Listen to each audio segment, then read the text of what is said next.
OVNI e as civilizações extraterrestres, capítulo 9.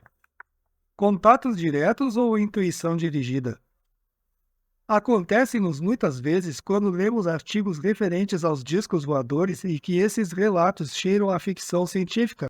Pensar no Livro dos Fantasmas, de Jean Ray. Nesta coletânea de novelas fantásticas bastante espantosas, Jean Ray afirma ter ele mesmo e várias vezes encontrado um fantasma. Este pequeno personagem de pescoço envolvido por um lenço vermelho aparecia e desaparecia misteriosamente ou antes se materializava e se esvanecia, e isto até mesmo no próprio quarto do escritor. Seria uma projeção de seu espírito? Jean Ray admite eventualmente esta resposta, mas admite também o inverso quando escreve. Não impede que confusamente eu continue acreditando na misteriosa intervenção do homem de lenço vermelho. A acreditar que as histórias de fantasmas que a gente pensa ter inventado de princípio ao fim podem encerrar uma realidade, e aqueles que as escrevem estar de algum modo encarregados de uma missão de um mundo oculto que tenta revelar-se a nós, obrigando-nos a refletir quando preferiríamos sorrir e erguer os ombros e querer por covardia humana não ver no desconhecido senão um entretenimento que não se deve ler à noite. Dos fantasmas de Jean Ray aos escritos de antecipação de fatos não há mais do que um passo a dar. Os autores são de algum modo os médiuns e os intérpretes de forças ocultas que procuram comunicar-se conosco por sistemas que não são captados pelos nossos sentidos comuns. Essas informações, Júlio Verne, Jonathan Swift e Robert Graves receberam-nas. Eles escreveram mensagens vindas de outro mundo, ou simplesmente estiveram em contato com seres que vieram de outro mundo. Todos estão de acordo atualmente em dizer que Júlio Verne foi um extraordinário vidente. Sua obra encerra numerosas antecipações que o gênio humano realizou depois. O homem no espaço, a conquista da Lua, o submarino, o helicóptero, os foguetes gigantes, a televisão, as expedições polares, a espeleologia. Tudo ele previra, adivinhara. Entretanto, sem lhe tirar nenhum mérito e fazendo um pequeno recuo no tempo, podemos consultar os escritos de um outro autor célebre que viveu 300 anos antes, Jonathan Swift, 1667-1745. As Viagens de Gulliver, seu livro mais conhecido, encantou nossa infância. Ficou em nossa memória a narração de sonhos no país do fantástico. Descobrimos hoje que este livro encerra incríveis segredos. Jonathan Swift, que foi deão na Catedral St. Patrick de Dublin, pertencia certamente a uma sociedade secreta depositária do conhecimento esotérico ou em contato ativo com um povo do espaço. Em seu prefácio aos Mistérios das Catedrais de Fulcanelli, dedicado aos irmãos de Heliópolis, Eugène Cancellier diz dele que falava e praticava com virtuosismo e ciência a língua dos deuses ou língua dos pássaros, língua da corte entre os maias. Foi em 1726 que Swift publicou seu famoso livro Viagens a Diversas Nações Longínquas do Mundo por Samuel Gulliver.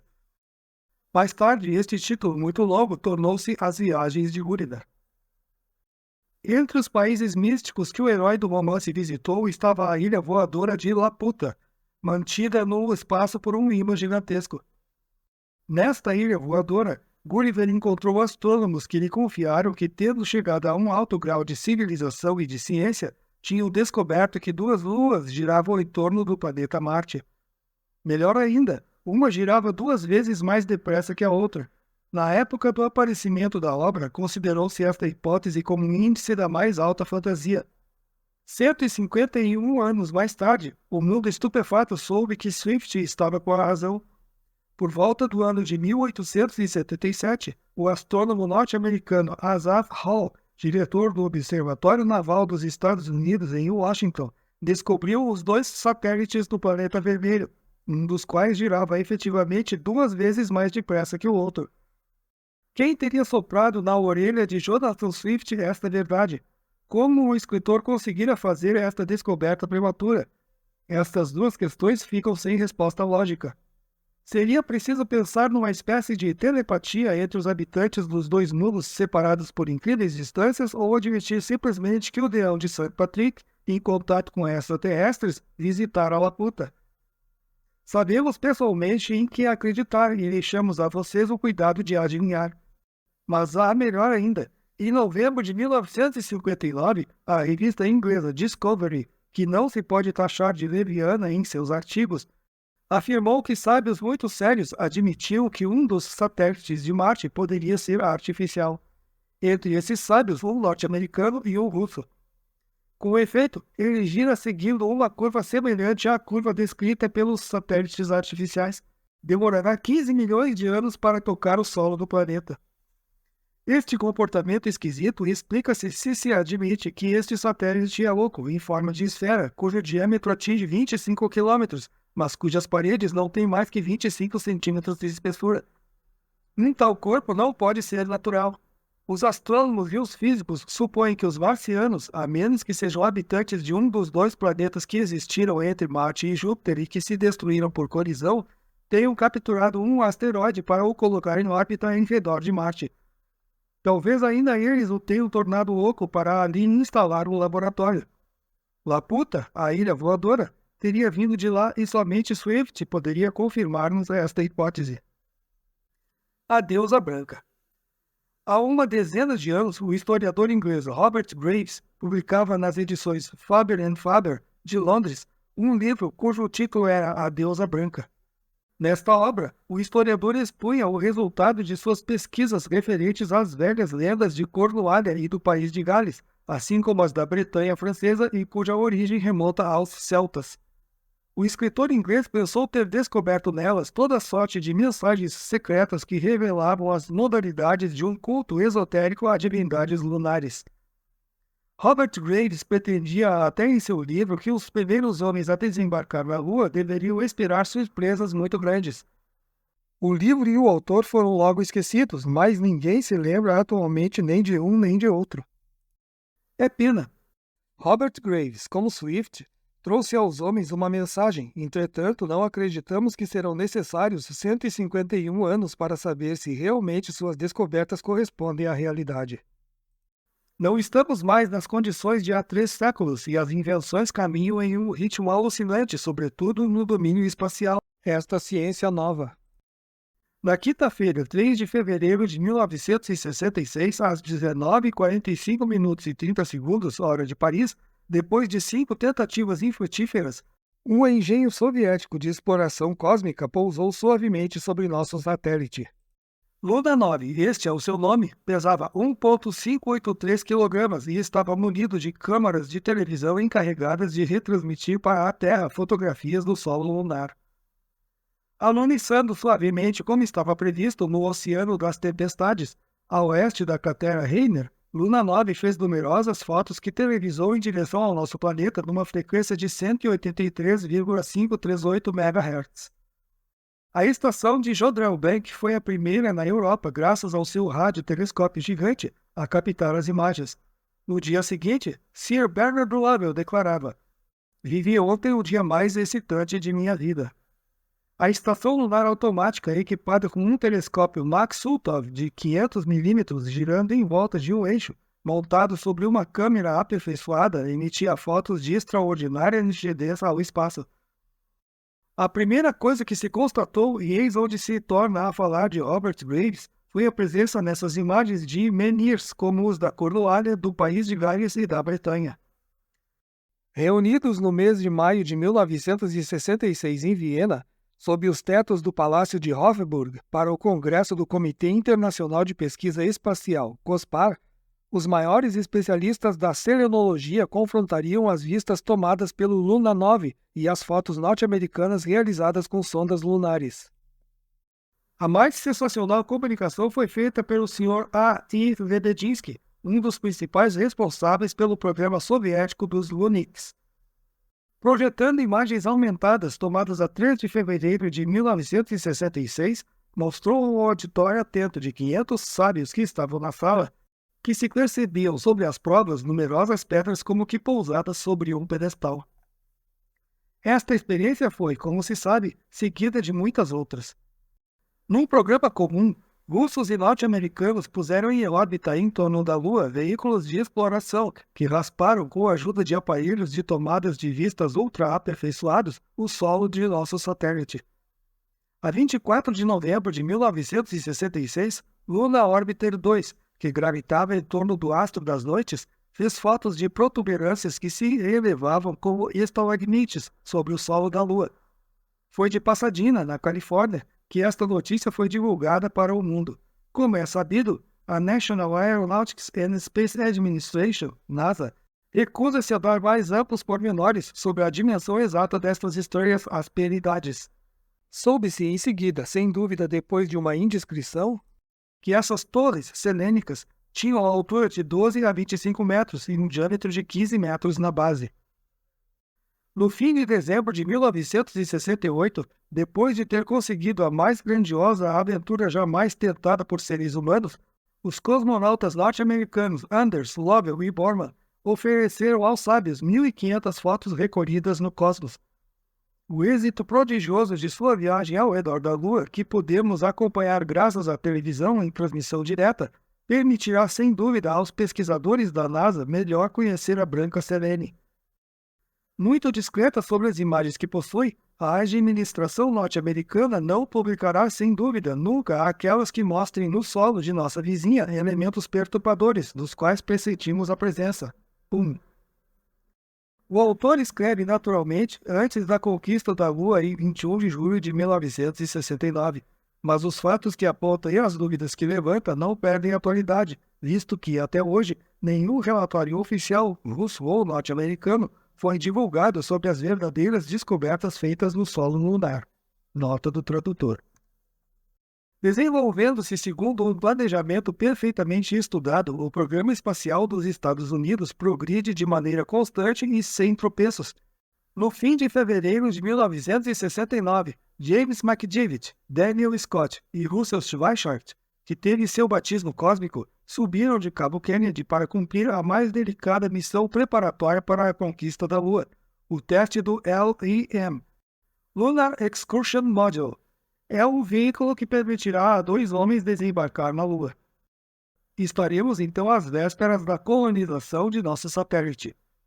Cumprindo sua missão com um sangue frio extraordinário, os 3 norte-americanos nos trouxeram a prova de que prometer a Lua não é uma palavra vã.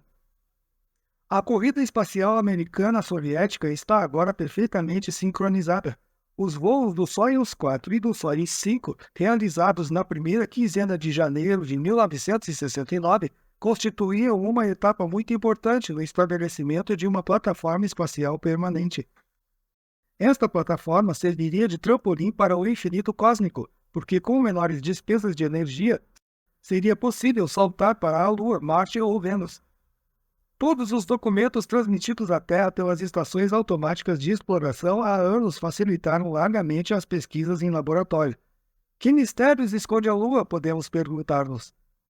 O homem deverá lutar para a alunizar. O Major Patrick Power, que está à frente do Programa de Desenvolvimento no Espaço dos Estados Unidos, escreveu um dia que, na sua opinião, o primeiro homem que atingir a Lua deverá lutar para obter o privilégio de ali alunizar. Em dezembro de 1962, na convenção da Sociedade Norte-Americana de Foguetes, American Rocket Society, em Los Angeles, o Dr. Carl Sagan, conselheiro junto aos serviços militares para a vida extraterrestre, anunciou que não ficaria surpreso em saber que seres inteligentes vindos de alguns outros pontos do universo já nos fizeram visita e que têm suas bases na face oculta da Lua. Borman, Anders e Lovell descobriram uma base de OVNI na face oculta da Lua? A 25 de dezembro de 1968, um suspense deveria cortar a respiração de todos os dirigentes do centro de Houston e de milhões de telespectadores. A cabine Apollo 8, que gravitava em órbita a 112 km da superfície lunar, emudecera. Durante 6 longos minutos, não previstos no programa de voo, os cosmonautas ficaram sem comunicações com a Terra por uma pane nas ligações de rádio. 93 horas e 2 minutos após sua partida de Cabo Kennedy, Houston tentava manter o contato com a Apollo 8. 20 vezes o apelo, Houston chamando Apollo 8, foi lançado sem resultado. A resposta veio enfim. James Lovell anunciou: acabam de nos informar que Papai Noel existe, sim. Estas palavras, que poderiam parecer banais quanto ao seu conteúdo num dia de Natal, tinham de fato um sentido em código. Um outro cosmonauta, Wally Schirra, a bordo do Mercury 8, designou também sob os termos Papai Noel um objeto voador não identificado que se aproximou de seu engenho. Há alguns anos, quando numerosas observações de OVNI tinham sido efetuadas no Mediterrâneo, a Sexta Frota Norte-Americana desfechou nas águas daquele mar uma importante manobra que tinha o nome simbólico de Santa Claus. Santa Claus. O Papai Noel anglo-saxão é representado na iconografia infantil atravessando o céu num trenó puxado por jovens venas. Nossos amigos norte-americanos têm um senso de humor apropriado a todas as circunstâncias. Os mistérios da Lua. Os membros da Sociedade Real da Grã-Bretanha observaram em 1869 luzes dispostas simetricamente no Mar das Crises. Após numerosas observações, elas desapareceram e depois de um século o mistério ainda permanece. 2 anos antes, em 1867, os astrônomos tinham cuidadosamente notado a presença de uma cratera à qual deram o nome de Linneu. De uma dúzia de quilômetros de diâmetro, esta cratera estava situada no Mar da Serenidade. Ora, em 1869, os observadores, entre eles Flammarion, constataram seu desaparecimento. Em 1882, o astrônomo alemão Gruithuisen relata que identificara na Lua as ruínas de uma cidade e que podia ver muito distintamente as paredes. O local chama-se agora, nas cartas selênicas, Gruithuisen City. Em 1915, alguns observatórios assinalaram a presença de paredes retas e também curvas que surgiam nas zonas dos círculos lunares.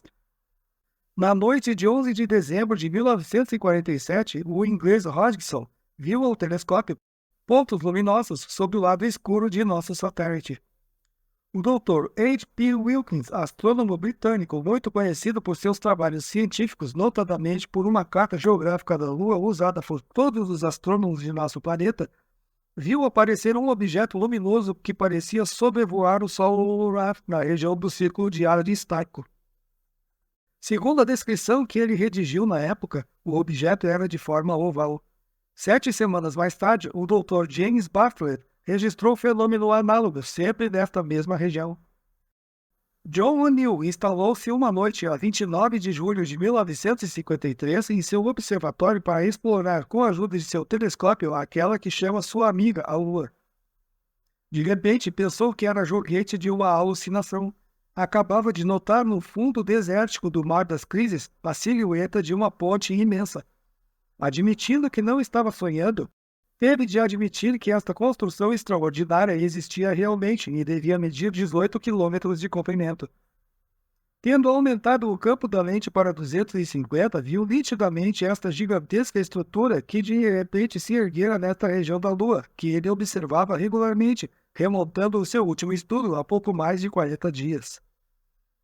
Depois de um período de hesitação que compreendemos bem, John O'Neill, que temia o veredito dos homens de ciência porque era apenas um amador, decidiu submeter à Associação dos Observatórios Planetários e Lunares um relatório circunstanciado, porém muito prudente, no qual designava a ponte do Mar das Crises, sob o nome de objeto natural. Como se sabe, os especialistas apoderaram-se da informação e ridicularizaram-na. Não por muito tempo, contudo, pois um especialista, o célebre Dr. H. P. Wilkins, declarou sem a menor ambiguidade que ele mesmo verificaria um mês apenas depois de O'Neill a presença da insólita estrutura. Poucos dias mais tarde, o professor Patrick Moore revelava, por sua vez, que observara por 2 vezes a ponte fantástica. A BBC apossou-se do caso e pediu ao Dr. Wilkins que desse explicações diante de seus microfones.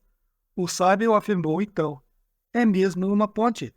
Mede pouco menos de 20 milhas, tem uma altura de cerca de 5.000 pés, 1.500 metros acima do solo do Mar das Crises. Sua largura atinge cerca de 2 milhas, parece-me artificial, isto é, que poderia tratar-se daquilo que nós chamamos na Terra de uma obra de arte. Na Cordilheira dos Andes e no Vale das Maravilhas, a mesma obra. Sabemos que construções estranhas que poderiam ser pistas de aterrissagem para OVNI foram descobertas na América do Sul, na Cordilheira dos Andes e na França, no Vale das Maravilhas. O professor Fraser Thompson, da Universidade Norte-Americana de Tulane, observou a 6 de maio na Lua fundações idênticas a estas. Com efeito, uma brecha jamais observada antes na cintura do Círculo Piccolomini foi descoberta naquele dia. Ela formava uma longa faixa estreita e retilínea, com largura, entretanto, de 1.000 pés, 300 metros mais ou menos, e que se parecia a uma superrodovia ou pista de decolagem. Outros astrônomos iriam confirmar também a observação do professor Thompson e estão agora tentados a acreditar que esta arquitetura selênica está em estreita relação com os objetos voadores não identificados. Não será sem dúvida o reverendo Padre Reina, do Observatório Argentino de San Miguel, quem os desmentirá. O Padre Reina, que pertence à Companhia de Jesus, jesuítas, ordem séria, se é que existe alguma, fotografou na noite de 1º de dezembro de 1965, no campo luminoso da Lua, 3 discos voadores. As fotos realizadas por esse astrônomo foram publicadas por numerosas revistas especializadas. Vida e sinais sobre a Lua. O astrônomo soviético Alexandre Deit, diretor do Observatório de Polokovo, perto de Leningrado, declarou em 1961 a um correspondente da agência TASS que poderia existir vida no interior da Lua, onde a temperatura é mais constante do que na superfície, e onde existiriam gases, assim como um meio propício ao desenvolvimento da vegetação e da vida animal. Outro astrônomo, Nicholas Kozyrev, observara semanas antes um vulcão lunar no interior da cratera Alphonse, o que, segundo ele, confirma bem a possibilidade de calor e de gás no interior de nosso satélite natural. Por várias vezes, astrônomos constataram a presença de fontes luminosas na cratera Aristarco, um X na cratera Eratosthenes. Um dia, a letra gama apareceu na cratera de Littrow. Um dos maiores mistérios lunares pertence à cratera Platão, onde esquadrilhas foram observadas por várias vezes. Na 12 de agosto de 1944, notou-se no interior dela alguma coisa que refletia fortemente a luz solar. A revista norte-americana Sky and Telescope, de junho de 1956, publicou um documento notável que ela devia ao astrônomo mexicano Robert P. Curtis, que exercia oficialmente as funções de observador do céu. Curtis conseguira fotografar uma singular cruz luminosa situada na proximidade da cratera Perry. Este último fenômeno inexplicado foi interpretado de diversos modos. A possibilidade de um efeito solar batendo diretamente a crista de 2 cadeias de montanhas cruzando-se em ângulo reto foi apontada. O que contraria, observou George Langeland, esta maravilhosa hipótese é que 2 cadeias de montanhas não podem cruzar-se em ângulo reto. Clarões lunares observados com simples binóculos. As misteriosas luminescências lunares intrigam os organismos oficiais da NASA, cujos olhos estão permanentemente voltados para a Rainha das Noites. A 15 de novembro de 1965, esta organização confessava ter observado na cratera Aristarco, sempre ela, poderosos clarões. Esta confissão espontânea, partindo de uma organização considerada muito justamente como bastante discreta, deveria surpreender-nos, se não soubéssemos que a amplitude do fenômeno foi tal que simples astrônomos amadores que olhavam a Lua com possantes binóculos o notaram. Curiosa mudança de opinião verificou-se no curso destes últimos anos, nos meios oficiais da astronomia soviética. Admite-se agora que a Lua poderia não ser um astro tão morto quanto se queria pretender. A possibilidade de uma vida orgânica neste subúrbio da Terra é de se esperar. A 5 de fevereiro de 1966, o professor Kukarkin escreveu na revista Tempos Novos: "Não existe nenhuma razão particular para pensar que a vida não exista em nosso satélite. Podem existir ali certos organismos vivos a uma certa profundidade que se adaptaram a uma situação desfavorável para os seres humanos." Uma vida desconhecida? A NASA, que deve fazer aterrissar em julho de 1969 3 cosmonautas sobre a Lua, tomou já todas as precauções para evitar que a volta desses exploradores celestes provoque em nosso planeta uma catástrofe com riscos incalculáveis. Efetivamente, ao término de sua grande aventura, os 3 homens que voltam de tão longe não conhecerão de imediato as alegrias das boas-vindas. Assim que sua cápsula toque as águas do Pacífico, macacões e capacetes especiais lhes serão lançados a bordo.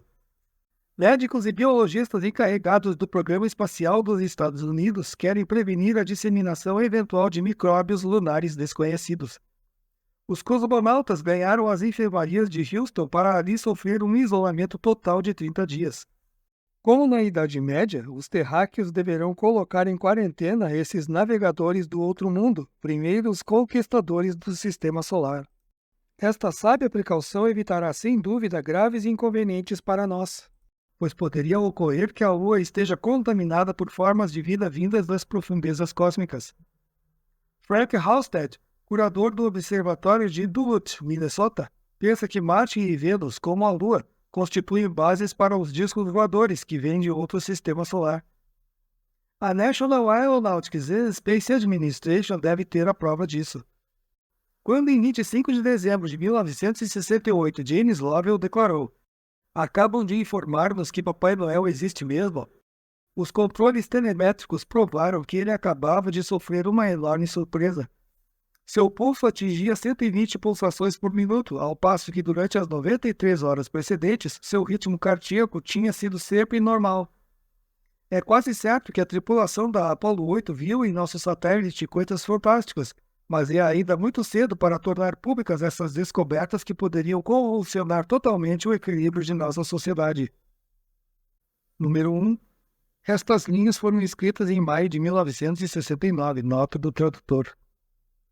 Todos aqueles que negam ainda a presença em nossos céus de objetos voadores não identificados, sob a simples presunção de um conhecimento perfeito das paragens de nosso planeta, paragens que se estendem a alguns milhares de quilômetros na atmosfera e a bilhões de anos-luz no cosmos, deveriam meditar as declarações do professor Gleb Shebotarev, que datam de agosto de 1965. Este sábio, chefe do Instituto de Teoria Astronômica de Leningrado, é uma referência. Confessava na época: "Os instrumentos que existem atualmente não dão aos astrônomos senão a possibilidade de estudar uma parte insignificante de todo o sistema solar. Depois de ter efetuado cálculos sobre a interação gravitacional do Sol e das estrelas de nossa galáxia, penso que o sistema solar se estenderá até a 230 mil unidades astronômicas, isto é, a 35.088 trilhões de quilômetros, enquanto que Plutão, o planeta do sistema solar mais afastado que conhecemos, não está senão a 40 unidades astronômicas do Sol, isto é, a 5.952 milhões de quilômetros. 10 bilhões de sistemas planetários." Su-Shu Huang, da Universidade de Northwestern Evanston, Illinois, que é um astrofísico cuja autoridade e competência foram utilizadas nas pesquisas espaciais na NASA, considera que é provável que a vida exista em planetas que giram em torno de estrelas amarelas. Assim sendo, existiriam na Via Láctea 10 bilhões de sistemas planetários idênticos ao nosso sistema solar, e uma forma de vida poderia ter se desenvolvido em alguns desses planetas. Su-Shu Huang, que efetua sob o patrocínio da NASA uma série de estudos sobre a formação dos planetas, baseia sua teoria em uma nova interpretação do princípio da força angular, energia produzida pelos deslocamentos das estrelas no espaço. Segundo Huang, os sistemas planetários da Via Láctea teriam se formado em redor de 10 bilhões de estrelas amarelas, que formam 10% das estrelas que existem em nossa Via Láctea. Planetas girariam em volta dessas estrelas do mesmo modo que os planetas de nosso sistema giram em torno do Sol, que também é uma estrela amarela. Wang explica assim a existência desses sistemas planetários. As estrelas que giram sobre si mesmas absorvem por sua rotação sua força angular, mas aquelas que não efetuam nenhuma revolução distribuem esta força ao redor dela. O Sol e as outras estrelas amarelas não giram. Respeitando-se este princípio da conservação da energia, deve-se logicamente supor a existência de objetos relativamente próximos para absorver a energia desprendida pela força angular. No início da vida das estrelas jovens, existiam à volta delas nuvens de gases e de partículas. Os planetas foram provavelmente formados pela condensação desses gases no curso de períodos que se alongaram por milhões de anos. Os objetos girando em torno das estrelas em órbita circular, os planetas deveriam conservar essa órbita. As estrelas amarelas datam de 1 bilhão de anos. A vida sob suas formas mais desenvolvidas, levando 3 bilhões de anos para se formar, é provável que exista vida sobre os planetas que giram em volta de estrelas amarelas.